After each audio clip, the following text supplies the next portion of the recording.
Papalibutin natin ang lalawigan ng Sardinia na isa sa mga dinarayang lugar sa Italia.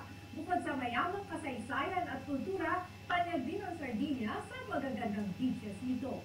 May report si Deza Marie Aguilar. Panahon na naman ang bakasyon dito sa Europa at dito sa Italia, isa sa mga paboritong destinasyon ng mga Europeyano ang Sardinia, ang ikalawa sa pinakamalaking isla sa Mediterranean Sea.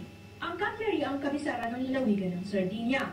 Tanyag ito sa mga magagandang gusali na may estilong Art Nouveau. Ilan sa mga tanyag na Art Nouveau buildings na ito ay ang Via Roma Palaces, Balletto Palace at Valdez Palace na makikita malapit sa Marina District. Ang Castello District ang pinakamataas na lugar sa Cagliari at dating isang fortress. Dito matatagpuan ang Bastion of St. Remy na isang observation tower. Mula dito, mapapagmasdan ang napakagandang syudad ng Cagliari.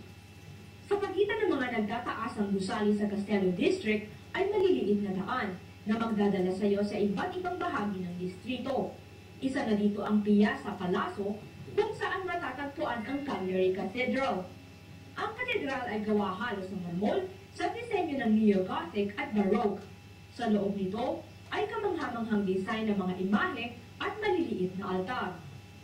Sa Marina District naman, pampalipas oras ng mga residente ang pagmasdan ang mga barko at yating nakadaon dito.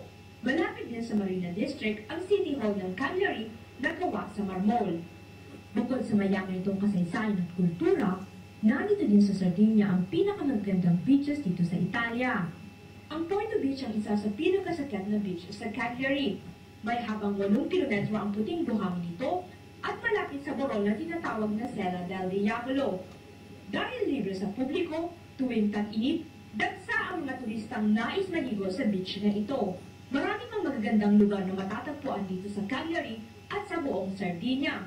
Saan ka man sa Sardinia, tiyak na mag-i-enjoy lalong maraming kababayang Pilipino dito. Para sa Balitang Europe, Deza Marie Aguilar, Cagliari, Italia.